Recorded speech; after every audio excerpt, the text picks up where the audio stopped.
Paz seja convosco. Amém. Você está vivo? Tá tudo bem, tio? Beleza? Quer uma coisa mais macia? Mais mole assim, né? Uma coisinha mais light. Mais light? Ficar falando da ira de Deus não dá, né? Falar da ira de Deus é complicado, né? Complicado mesmo vai ser quando tiver que viver a ira de Deus. Aí é complicado, hein? Estamos tratando de Gálatas. Vamos abrir Gálatas capítulo 2. Estamos finalizando hoje Gálatas capítulo 2. Semana que vem nós vamos estar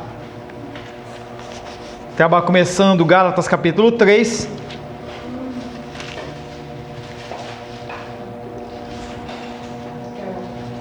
Gálatas capítulo 2.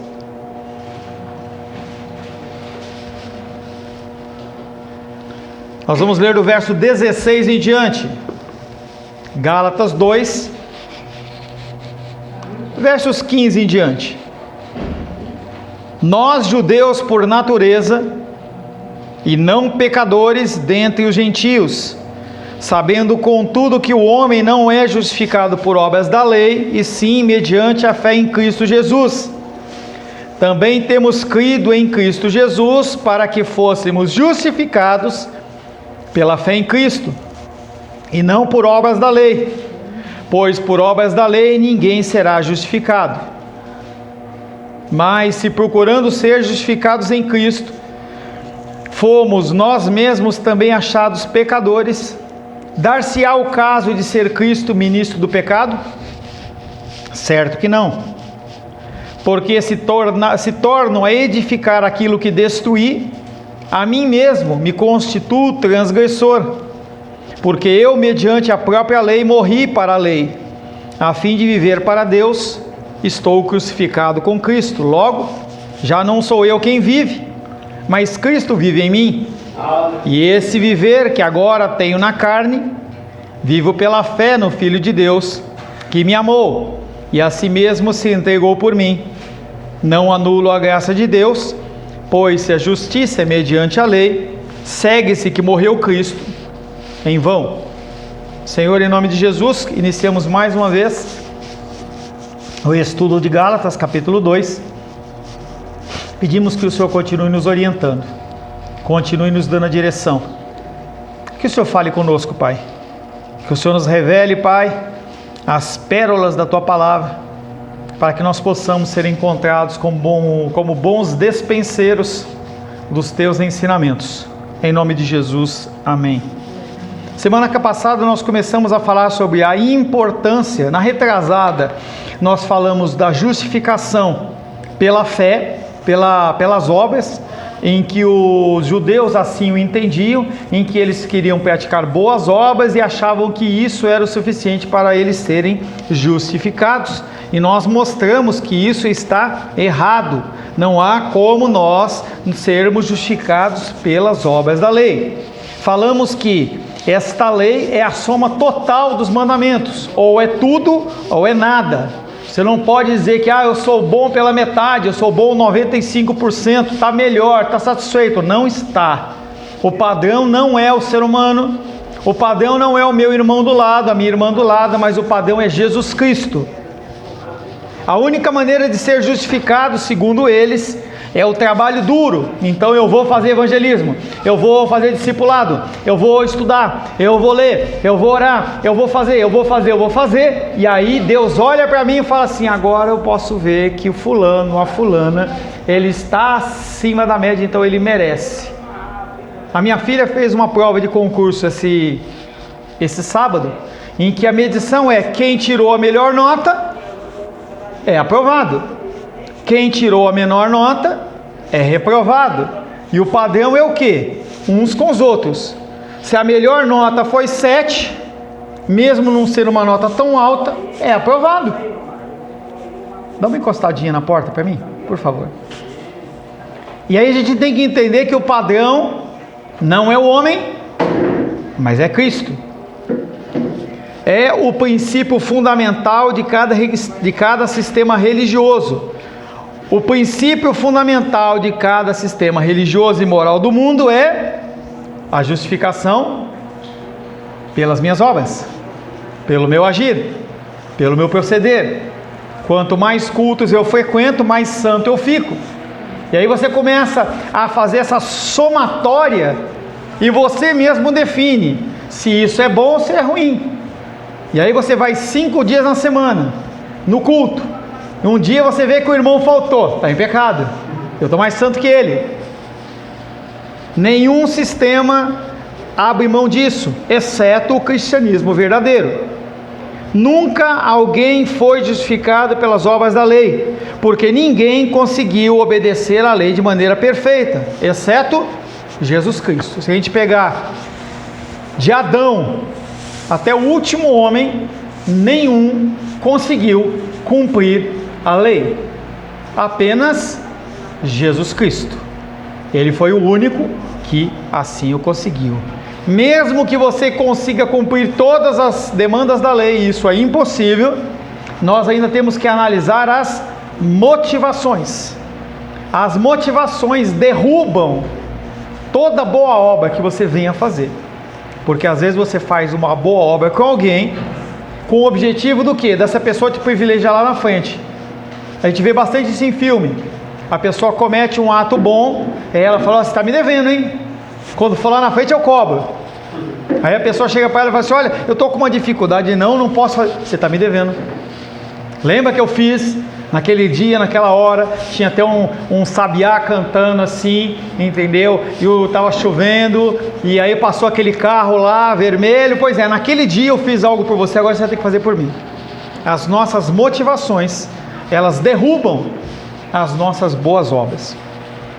E aí nós começamos na semana passada a falar da justificação pela fé. Essa fé é uma fé única e exclusivamente em Jesus Cristo, porque Ele, na sua obediência, na sua vida, Ele foi obediente de uma forma perfeita. Todos os seus atos, pensamentos, Ele foi perfeito. Na cruz Ele morreu para que eu e você não sofrêssemos o preço da punição do pecado. É o que nós estávamos discutindo aqui. Você vai ter 2 oportunidades de falar com Deus: ou indo para o inferno, ou passando a eternidade. E aí você vai poder perguntar aquilo que você ainda tiver dúvida. Tudo o que precisamos para ser justificados é reconhecer que Jesus Cristo veio para nos salvar. Você aceitando esse sacrifício benevolente, gracioso de Cristo sobre a sua vida, está feito. Não há ninguém que possa chamar Jesus de Senhor que não seja pelo Espírito Santo de Deus. Se a pessoa ela fala Jesus Cristo é o Senhor, coração limpo, só é através do Espírito Santo. É a Escritura que está dizendo, não sou eu. Tem um versículo que fala isso. Ninguém pode dizer Jesus Cristo é o Senhor se não for pelo Espírito Santo de Deus. Coração. O coração, ele é o diferencial. Eu posso falar que Jesus Cristo é o Senhor sendo um satanista, só que a minha motivação é outra. Entendeu? Tá? Não é a frase, tá? Tanto que você tomar o santo nome de Deus em vão, não é falar Deus me livre, Deus me acuda, Deus não sei o que, isso não é. A gente tem que entender o contexto. Tomar o santo nome de Deus em vão é pegar o nome santo dele, que é representado por YHWH, que alguns chamam de Jeová erroneamente, e Yahvé, sei lá, a forma que tem uma forma de pronunciar. Você tomar esse santo nome dele em vão, exceto em ocasiões em que havendo um pacto, é pecado. Então a gente tem que entender os meandros da coisa. Uma pessoa, para ela falar de coração contrito, Jesus Cristo é o Senhor, só pelo Espírito Santo de Deus. E assim a pessoa, ela é o quê? Salva. Porque para você falar isso, fazer isso, seu espírito foi regenerado. Porque a pessoa que está o espírito morto não consegue falar isso. Não consegue falar isso. Ontem eu estava... A Rosângela foi levar a Luísa a fazer a prova, eu fiquei um tempo sozinho em casa. E aí uma música, ela tocou no meu coração e eu fiquei cantando ela. Eu colocava lá ela cantando, o cara cantando. E eu chorei, fazia tempo que eu não chorava daquele jeito. Isso é só o Espírito Santo de Deus. Você reconhecer as coisas que você tem, como que você é, o que é que acontece. Essas coisas são do Espírito Santo de Deus. Uma pessoa que não tem o Espírito Santo não consegue. Não consegue. Fale, Wallace. É uma forma de você reconhecer também as pessoas que para ela fazer uma oração. Através da oração que a pessoa faz, você consegue reconhecer a reverência e o jeito que ela faz a oração. Sim e não. Sim e não. O contexto dos fariseus era uma vida aparentemente extremamente reta. O que eles falavam era extremamente limpo e puro, tanto que Jesus falava para eles assim, para os homens: ouçam e façam o que eles falam, mas não vivam como eles vivem. A palavra proclamada, ela é verdadeira, porque procede das Escrituras, mas pode ser que não receba guarita no coração, e a pessoa está ferrada, está perdida. Então, uma oração que é feita pode dar um sinal do que a pessoa crê, no que ela crê. A reverência, temor, tremor, mas também pode revelar uma tremenda falsidade. Uma tremenda falsidade. Um exemplo: eu fui dar aula numa cidade há alguns dias, uns meses atrás, e as pessoas faziam orações fervorosas. Menisa foi lá no congresso lá de uma igreja pentecostal, as pessoas oram e é lindo e tal. Aí deixei R$200 de livros com o pastor representante. Foi em maio. Junho não pagou, julho não pagou, agosto não pagou, setembro não pagou, outubro não pagou. A pessoa está fazendo o curso lá, você liga para a pessoa fala: estou devendo, põe no SPC. Estou devendo, e aí? Estou devendo.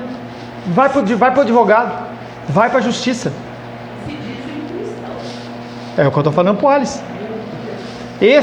Essa euforia, sapatear, não tem nada contra isso. Dançar, pular, eu quero ver revertido, é na prática. É aí que eu quero ver. Não é no contexto da galera, eu quero ver no particular. Como você age em relação a, tá? Como já falou outras vezes que o templo, né, Deus está quando nós estamos aqui, mas na nossa rotina, até fala, não sei se é uma das cartas, né, que nós somos a casa espiritual de Deus. Então, no dia a dia, né, Deus está dentro da gente, né? A presença de Deus está dentro da gente. Então, aqui, quando está fechado e não tem ninguém, Deus não está. Só quando estamos juntos que Deus se faz presente naquele doido. Não. Você não concorda com esse versículo? Não é não concordo, está errado. Pois é. Não é eu não concordo. Mas quando está tudo fechado aqui e não tem ninguém, Deus não está presente. Quem disse isso? Ele é onipresente, como que ele não está aqui? Não, eu falo assim. Que jeito você está falando? Não, eu estou falando assim. Que quando todos nós estamos, Se não tiver ninguém aqui, Deus está aqui também, porque Ele é onipresente. Eu sei, mas eu falo assim no sentido assim, que eu não estou conseguindo entender. Eu entendi. Quando nos reunimos, Deus se faz presente porque nós somos a noiva, né? Mas no dia a dia, a rotina de cada um, nós somos a casa espiritual de Deus. Ou seja, Ele está sempre conosco. A justificação pela fé. Jesus Cristo, Ele veio para nos salvar. A salvação minha e sua, ela não é inerente a nenhum tipo de sacrifício que você venha a praticar, mas sim uma obediência e uma submissão ao Criador. A justificação pela fé é um ato de entrega, não apenas de aceitação do fato de Jesus ter vivido e morrido, mas de correr a Ele em busca de refúgio e de clamar a Ele por misericórdia. E a vida do cristão é essa: reconhecimento de pecado e correr para os braços de Jesus. Me perdoa, me perdoa, me perdoa. A cruz, ela existe como um símbolo de onde você vai buscar o seu socorro. Não é o pastor Paulo, é a cruz. Alguém tem só um versículo para descer para o segundo. Falando assim, que Deus não habita em construções feitas por mãos humanas. É isso que eu estou querendo dizer, né? Paulo começa a argumentar com os Gálatas a respeito disso. O que está valendo? São o contexto dos judaizantes, em que eles acreditam que é pela fé também, mas também tem que ter obras, ou é só pela fé?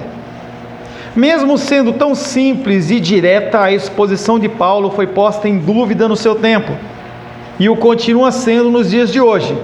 Se você chegar em qualquer igreja, em especial neopentecostal, talvez algumas pentecostais, e você não mostrar exteriormente para as pessoas que você é salvo, você não é salvo.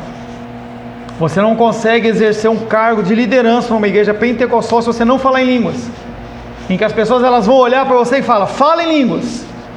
Não dá para falar. Então você não é bendito, você não é santo. Não, isso é realidade, gente. Não é uma brincadeira. Não é uma brincadeira, é real. As pessoas elas medem a espiritualidade das pessoas não pelo interior, que é o que a Bíblia fala, elas medem pelo exterior.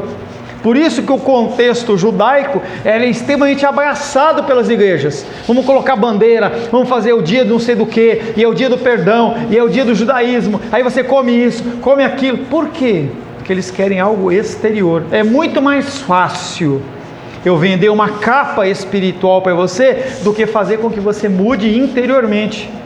É muito mais fácil. Eu falo, olha dos reis, a partir de hoje você leva um raminho desse vermelhinho aí e a sua casa é bendita. Poxa, que coisa boa. Você saiu com o negócio na mão. Agora vai falar para você, olha, teu coração. Que é aquilo que eu falo. Vocês ligaram? Alguém ligou para a Lourdinha? Alguém ligou para a Diene e falou assim, você está bem hoje, você passou bem. Isso que é a diferencial. Não é estar na igreja, é pôr em prática. Mesmo sendo algo tão simples e direto, nós vemos continuamente isso nos dias de hoje. Por isso, nesses versículos ele volta da exposição à argumentação, apresentando os argumentos que os críticos usaram para tentar derrubar a sua doutrina, e o argumento que ele próprio usou para derrubar a doutrina deles e estabelecer a sua. O que aconteceu? Aqueles homens começam a falar, olha Paulo, está muito bom, está muito bonito o que você está falando, mas eu acho isso. Aí o apóstolo Paulo desconstrói aquilo, e aí mostra a doutrina dele.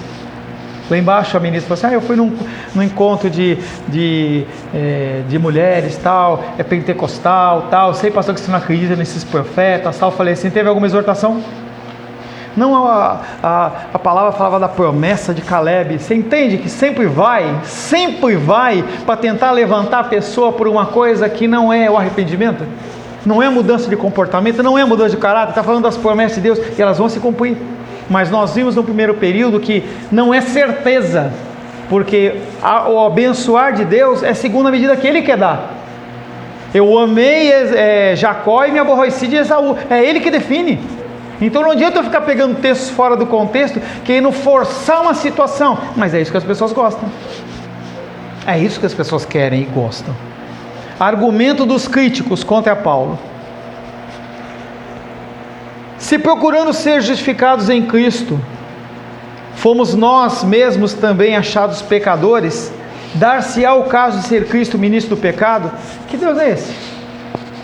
Se eu sou pecador e Jesus é o meu ministro, então ele é ministro do pecado? É isso que eles falaram para Paulo. Certo que não. Porque se torno a edificar aquilo que destruí, a mim mesmo me constituo transgressor. A casa do pecado em você foi destruída. O Espírito Santo habita dentro de você. Você não pode voltar à prática do pecado. Pecar sim, prática do pecado é outra. Você tem que olhar para a situação que você está vivendo. Eu já fui tratado, eu já entendi isso. No mínimo você tem que diminuir a ocorrência do pecado. Não pode deixar. E é aqui o que eles estão falando se Cristo ele já levou mesmo, eu posso fazer o que eu quero. Não é isso que as pessoas falam. Eu vou viver do jeito que eu quero, porque o pecado já está na cruz. Eu achei muito interessante, eu estava vendo de capítulo Romanos, do 4 ao 8, muito interessante, fala um pouco dessa questão de carne e espírito. E aí, acho que eu falando que eu vou pecar mais para que a graça, né, seja maior? Não. Eu não estou recordando isso. Eu vou pecar mais então para que a graça transborde. O raciocínio do ser humano é esse. Pastor. Onde superabundou o pecado, superabundou a graça. O que o cara fala? Em vez dele falar assim, olha, eu era ruim, hein? Mesmo assim Deus me amou. Não, ele fala, eu vou pecar mais. Porque se eu pecar mais, Deus vai me abençoar mais ainda. Olha, Esse é o raciocínio do ser humano. Fale, Wallace. É a mesma coisa que quando você chega para uma pessoa e fala, mas você já é salvo, nesse momento você está com Deus lá no céu, porque a pessoa pensa, eu vou pegar ainda, eu sou salvo? Qual é o primeiro pensamento que vem na sua cabeça da pessoa? A pessoa não fica constrangida pela santidade de Deus.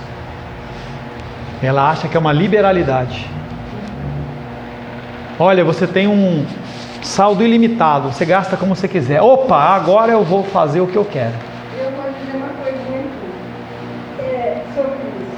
Eu tenho uma dificuldade muito grande de achar que alguma coisa a ser feita. Tenho muita dificuldade. Eu sempre estou em falta comigo. Aí um dia eu estava passando assim, eu me lembro até o lugar. Quer dizer, Maria Deus, eu não gosto de ser isso, não gosto de ser aquilo. Comecei a botar um defeito na conta. Veio um negócio dentro de mim e falou assim: olha, eu te condeno tanto, que nem eu estou dando te condeno. Sabe qual é o nome do seu pecado? Justiça própria. Tomei um susto tão grande que fica perdendo na hora. Isso chama-se justiça própria, que é o outro lado da moeda. Um é o cara falar que ele pode pecar à vontade, o outro ele fala assim, agora eu não vou pecar e nunca mais. Não consegue. Não consegue. A justiça própria você executa sobre a sua vida, e a gente vê, por exemplo, lá no México, tem o dia lá dos mortos e tal, eles vão com chicote, se chicoteando, e aí as pessoas elas vão com a bacia recolhendo o sangue das pessoas. Gente, está acontecendo isso em 2019, não é na Idade Média. As pessoas continuam achando que é por causa do sacrifício delas.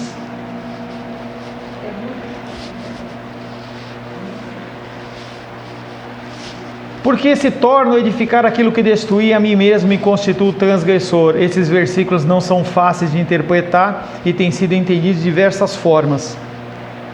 Eu escolhi aquela que parece mais coerente com a Epístola aos Romanos.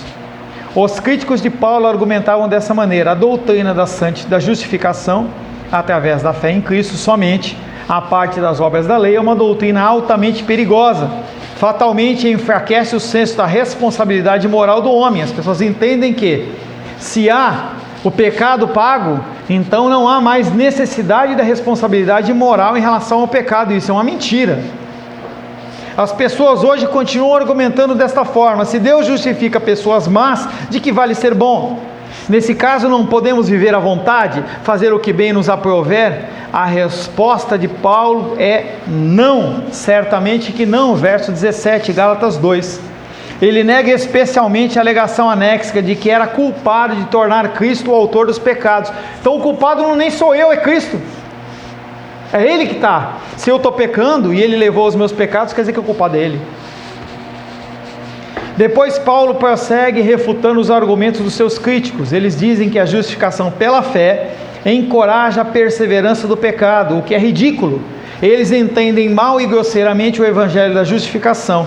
A justificação não é uma ficção legal, na qual o status do homem é mudado, enquanto seu caráter parece imutável. Parece que as pessoas, simplesmente de serem nominadas cristãos, está tudo certo.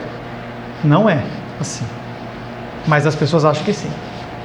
Eu passei pelos princípios, eu estou na igreja uma vez por semana, 2 vezes por semana, 3 vezes, tenho uma frequência, participo de algum ministério, ajudo financeiramente, fui batizado, tenho carteirinha da igreja, ninguém me toca. Cristianismo não é mudança de status, é mudança de comportamento, é mudança de mente, é mudança na ação. Alguns mais lentos que outros, mas todos buscando a mudança. Nós não temos nem que olhar para o que é pecador como se nós fôssemos melhor, nem olhar para o nosso irmão como se ele fosse o padrão. Não é um status evangélico, gospel, cristão, é comportamento. Mais do que o exterior, é o interior, é algo que você e eu não podemos medir. Você não tem como medir a santidade do outro. Não tem como medir. No máximo você tenta medir a sua, mas a do outro não. Porque somos filhos da paz, né? Jesus é o nosso filho da paz, né? Então nós somos um corpo. Então não tem como tirar o braço, tirar... Não deveria. Então, se você cortar o braço, você está cortando a própria carne do corpo. Mas não é o que a gente faz? Mas não é o que a gente faz? É como se você olhasse para o seu braço e falasse: esse braço está me incomodando, vou cortar ele. É assim que a gente faz com o outro. O outro está me incomodando, não quero mais, não falo, não quero ter mais contato. Versículo 17: somos justificados em Cristo, isto é, nossa justificação acontece quando somos ligados a Cristo pela fé. E uma pessoa que foi unida a Cristo nunca mais será a mesma pessoa. Não é possível. Não é possível você ter Cristo no seu coração e você continuar sendo o mesmo. Não há como. Se você não muda, quer dizer que você não teve o encontro com Cristo verdadeiro. Não é apenas a sua posição diante de Deus que é transformada, a pessoa é que é radical e permanentemente transformada. Falar de voltar à sua vida antiga e de pecar novamente, à vontade, é impossível. Todas as coisas se fizeram novas. Você não é o mesmo. Não há como você voltar à mesma vida. Tem pessoas que falam assim: eu vou voltar à vida. Não, se você voltar à vida, você nunca foi salvo. Não há como. Nós temos os nossos tropeços e quedas, nossos altos e baixos, eles existem. Existe na minha vida, existe na sua vida. Em momentos da nossa vida são maiores do que em outros momentos, mas nós mantemos sempre dentro de uma linha que é a Cristo. Essas pessoas, elas saem à revelia. Agora Paulo passa a apresentar, depois do verso 17, passa a apresentar a esta espantosa mudança que acontece com a pessoa que é justificada em Cristo. Ele a descreve em termos de morte e ressurreição. Duas vezes no versículo 19 e 20 ele fala desta morte e desta volta à vida. As duas coisas acontecem por meio da união com Cristo. Você, quando conhece Cristo, você morre para a sua vontade, mas o seu espírito passa a ter vida. Não há mais como você olhar para a mesma situação e agir da mesma forma. Verso 19: porque eu, mediante a própria lei, morri para a lei. Não é que você morreu para a lei porque você não tem que cumprir mais a lei, e sim que você não é mais refém dela. A exigência da morte da lei foi satisfeita na morte de Cristo. Você cumpre a lei porque você é salvo, porque agrada a Deus. Os princípios que estão nas Escrituras, eles continuam sendo necessários e essenciais para você glorificar a Deus. É uma forma de Deus mostrar para você como você tem que agir de forma que venha agradá-lo. Mas isso, você não se torna refém disso, porque você já é livre, você é salvo. As pessoas, elas eram reféns, esse fardo, esse peso, que se eu não fizer isso, se eu não fizer aquilo outro, apóstolo Paulo fala assim: vocês não são mais presos a isso. Não toca nisso, se você tocar nisso você está contaminado. Não come essa comida aqui, porque essa comida está contaminada, é os ídolos. Não existe isso para o cristão.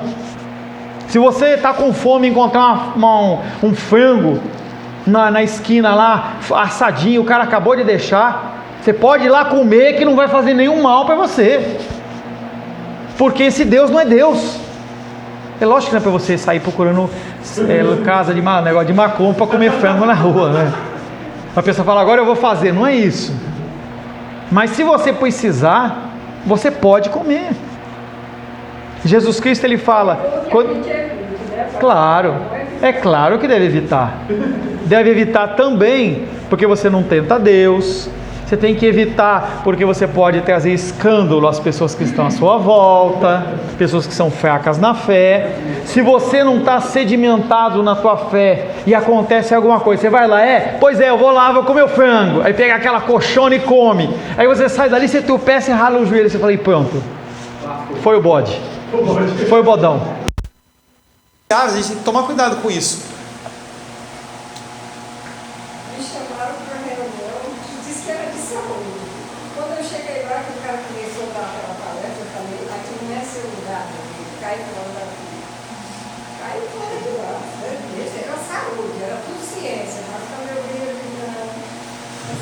Porque eu, mediante a própria lei, morri para a lei. A exigência da morte da lei foi satisfeita na morte de Cristo. a fim de que eu pudesse viver plenamente para Deus. Verso 20: estou crucificado com Cristo. O que quer dizer isso? Estou unido a Cristo em sua morte, por causa do pecado. Meu passado pecador, ele foi limpo. Seu pecado do presente, do passado e do futuro foi limpo. Consequências existem. Pode ser que você compre como frango de macumba, tá? E aí você pega uma infecção intestinal, porque ele já passou umas moscas, uns bichos lá, tal. Mas é a consequência do teu pecado. Você não vai ter o demônio entrando no seu corpo. Lembro uma vez eu estava vendo lá, já contei isso, mas é engraçado. Estava lá vendo uma reunião daquelas dos diabos lá, falando com o diabo. O que é? Eu vou matar ele. Como é que você entrou nele? Entrei pela farofa. O cara comeu a farofa do demônio. Não tem demônio que entra em você pela farofa, tá? Não tem. Mas não é para você comer, tá? Logo já não sou eu quem vive, mas Cristo vive em mim. E esse viver que agora tenho na carne, vivo pela fé no Filho de Deus, que me amou e a si mesmo se entregou por mim. Toda e qualquer ação que você tenha positiva, ela vem de Deus. Quando nos unimos a Cristo em sua morte, a nossa vida antiga acaba. É ridículo sugerir que podemos retornar a ela. Além disso, ressuscitamos para uma nova vida. Num certo sentido, vivemos uma nova vida por meio da fé em Cristo. Não é porque você é melhor, não é porque você é mais bonitinho, é porque Ele te conduz. Ele é o bom pastor. Aí Ele vai lá com o cajado e faz assim, ó: vamos, Shirley, para cá. Não, Shirley, não é para cá não, mais para frente, vai, para um pouquinho, agora você segue. Ele vai nos guiando, nos instruindo. Todo o conteúdo da nossa vida mudou. Agora tudo se tornou diferente. Como diz o Roberto Carlos, daqui para frente tudo vai ser, devia ser a nossa música, né? Tudo vai ser diferente. Isso aí. É aquilo que o apóstolo Paulo fala de... Eu estou falando do Roberto, ela tem que falar do apóstolo Paulo, né? Vai lá. Esquecendo-me das coisas que para trás ficam, esquecer o passado, né? Se tiver coisas no passado que magoam, perdoar, mas esquecendo-me das coisas que para trás ficam, prossigo para o alvo, né? O alvo é Cristo, prossigo para o alvo, né? Para o prêmio, né? Tropeçando, caindo, ralando o joelho, mas prosseguindo em direção ao alvo. Todo o conteúdo da nossa vida mudou, agora tudo se tornou diferente, porque nós somos diferentes. Cristo vive em mim. Nenhum cristão que tenha assimilado estas verdades poderia jamais contemplar seriamente a possibilidade de retornar à vida antiga. O que Paulo fala aos críticos? Verso 21: não anulo a graça de Deus, pois se a justiça é mediante a lei, segue-se que morreu Cristo em vão. Convém sentirmos a força desse argumento. Os dois alicerces da religião cristã são graça de Deus e morte de Cristo. Você tem que se apoiar nisso. Você vive pela graça e você foi renovado pela morte. Se alguém insiste em que a justificação é pelas obras e que se pode alcançar a salvação por esforço próprio, o que ela está fazendo? Anulando o sacrifício de Cristo. Eu não preciso de Cristo, eu me basto, eu sou o cara, eu resolvo. Quando você começa a agir desta maneira, algumas vezes Deus fala: você quer ir? Vai, mas Ele te traz. No caso do ímpio, que é o que acontece, ele fala: eu resolvo, eu tenho dinheiro, eu tenho plano de saúde, eu tenho toda sorte de benefícios. Ah é? Vai. O contexto de dízimos e ofertas é você falar assim: não, Senhor, eu dependo do Senhor. Não é disso. Não dependo dos recursos, eu não dependo da minha aposentadoria. Olhe para a sua aposentadoria e fale: Deus, muito obrigado, eu tenho uma idade avançada e tenho uma aposentadoria, mas eu não dependo dela. Porque se você alicerçar nela, pode ser que Ele tire. É só Deus fazer isso no sistema que teu cadastro fica inválido. Você depende disso? Há muita gente que, assim como os judaizantes, comete exatamente esses erros, tentando recomendar-se a Deus através das obras. Tem um pastor famoso, em que a grande maioria dos cultos dele, ele fala: Senhor Deus, Deus, Se tenho algum crédito contigo, posta do meu lado direito um serafim de fogo e do lado esquerdo. Crédito? Crédito? Isso que a Maria de Reis falou agora há pouco, tem essa questão também, né? A gente vê assim, olha pra gente ver que realmente, né, tanto pecado, tanto erro, mas tem essa questão também de a gente receber o perdão de Deus, né? A gente fica nessa questão de punição, mas aprender também a receber o perdão de Deus, seja de graça, né? Receber. A gente tem essa dificuldade, né? Mas isso não é uma coisa nobre, pelo contrário, é ridículo, pois na verdade é o mesmo que negar a natureza de Deus, a missão de Cristo, é recusar a graça de Deus, é dizer a Cristo que ele não devia ter se dado ao trabalho de morrer. Lembra de Pedro?